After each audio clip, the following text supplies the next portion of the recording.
سیرت تجربہ کے بارے میں کچھ بیان کرنا چاہتا ہوں جناب نبی علیہ الصلوۃ والسلام کے معجزات کے متعلق۔ آپ علیہ الصلوۃ والسلام کی سیرت ایسی چیز ہے، ختم نہ ہونے والی چیز ہے۔ جتنا اس کو بیان کرو ختم نہیں ہوتا، جتنا عمل کرو ختم نہیں ہوتا، قیامت چلتا رہتا ہے۔ تمام کائنات کے لیے رب العزت نے جناب نبی علیہ الصلوۃ والسلام کو رحمت بنا کر کے بھیجا ہے۔ معجزات کے بارے میں جب آپ سن لیں گے، مسلمان کا ایمان یقین اور زیادہ مضبوط ہوتا ہے۔ اصل مومن کا ایمان ہے۔ اپنے ایمان کے مضبوط کرنے کے لیے جتنا کوشش کرتا ہے اتنا اس کے درجات بھی بلند ہوتے ہیں۔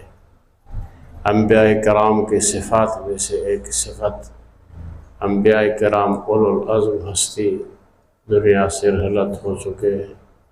حضرت ابراہیم علیہ السلام کے بارے میں ذکر ہے کہ رب جل جلال سے دعا کر لیا کہ یا اللہ آپ مردوں کو کس طرح زندہ کرتے ہیں۔ انبیاء کرام کا جو ایمان ہے وہ پہاڑ سے بھی زیادہ مضبوط ہوتا ہے۔ رب جلال کی طرف سے اس سے یہ کہا گیا کیا تمہیں ایمان نہیں ہے؟ اس نے کہا کہ یا اللہ میں اور چاہتا ہوں کہ میرا ایمان بڑھتا رہے بڑھتا رہے بڑھتا رہے، جتنا آخری جو درجہ ہے کہ اس سے اوپر کوئی درجہ ہے نہیں، وہاں تک میرا ایمان پہنچ جائے۔ آنکھوں سے دیکھ لو اور بڑھتا ہے، علم حاصل کرو اور بڑھتا ہے، سن لو اور بڑھتا ہے۔ مومن کے لیے ہی اس کا شان ہے کہ اپنے ایمان کے بڑھانے کے لیے ہر وقت کوشش کرتا رہتا ہے کہ ایمان کس چیز سے بڑھتا ہے اور کس چیز سے اس کو نقصان پہنچتا ہے، اس سے اپنے آپ کو بچا بچا کر کے اس کو بڑھاتا رہے گا۔ مومن کے ایمان نماز پڑھنے سے، ذکر کرنے سے، رب جلال کے قرآن مجید کی تلاوت کرنے سے، جناب نبی علیہ الصلوۃ والسلام کے معجزات کے سننے سے مومن کا ایمان بڑھتا رہتا ہے، اور زیادہ بڑھے گا اور زیادہ بڑھے گا۔ اصل جو مقصد ہے ایمان کا بڑھنا وہ اس کو حاصل ہوتا رہے گا۔ آپ علیہ الصلوۃ والسلام مبارک کے بچپن کا 12 سال کی عمر میں عرب حضرات کا پہلے دستور یہ تھا کہ مکے سے روان ہوتے تھے شام علاقہ، وہاں جا کر کے کچھ تجارت کرتے تھے قافلے کی شکل میں، کچھ خرد و نوش وغیرہ سامان مکے والوں کے لیے لاتے تھے۔ آپ علیہ الصلوۃ والسلام کی عمر مبارک 12 سال کے ہیں۔ ابو طالب نے جناب نبی علیہ الصلوۃ والسلام کہا کہ اس سال آپ ہمارے ساتھ بھی آئے، اس سفر میں آپ بھی شامل ہو جائیں۔ آپ علیہ الصلوۃ والسلام روان ہو گئے۔ درمیان راستے میں جو شام علاقے کے نزدیک درمیان راستے میں ایک اس دور کا تورات کا عالم راہب، بحیرہ راہب کے نام سے مشہور وہ رہتا تھا۔ عام طور پر پہلے دور میں وہ راستے پر اپنے کمرہ مکان بناتا تھا۔ لوگ مسافروں کی ضرورت کی پورا کرنے کے لیے، کوئی مسافر گزرتا تھا وہاں پڑاؤ ڈالتا تھا، اس کے لیے کھانا پینا بندوبست وغیرہ سواری کا سب کچھ کا وہ کرتے تھے۔ تو یہ اس راستے پر اس کا مکان تھا۔ تاریخ میں سیرت میں ذکر ہے جب قافلہ والوں کو اس نے دور سے دیکھ لیا کہ یہ قافلہ والے مکے سے آ رہے ہیں، آج اور قسم کا یہ قافلہ نظر آتا ہے، وہ وہاں سے اپنے مکان سے روان ہو گیا استقبالیہ کے لیے روان ہو گیا۔ استقبالیہ کے لیے آ کر گئے، ابو طالب سے ملا، دوسرے سے ملا۔ ابو طالب نے اس کو کہا کہ یہ کیا پوزیشن ہے، کیا بات ہے، پہلے ہر سال ہم یہاں سے گزرتے ہیں، آپ نہ ہماری طرف دیکھتے ہیں، نہ توجہ کرتے ہیں، نہ خوش آمد بدآمد کرتے ہیں، کچھ نہیں کرتے ہیں۔ آج آپ کہاں سے وہ 1 میل سے دور سے اپنے مکان کو چھوڑ کر کے پیدل پیدل آئے ہم سے ملنے کے لیے؟ کہا آج جو تمہارا قافلہ ہے وہ ایسا قیمتی ہے، ایسا قیمتی ہے، تمام دنیا مافیا سب سے زیادہ قیمتی کہ ایک ہستی آپ کے قافلے میں موجود ہے۔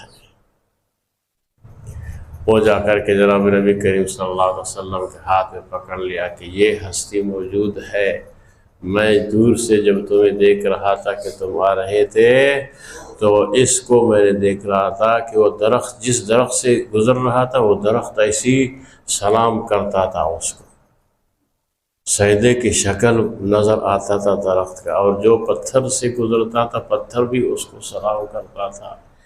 یہ ہستی ہے، یہ آخر الزمان نبی ہے، اس کے استقبالیے کے لیے میں آپ سے آیا ہوں اور ملا ہوں۔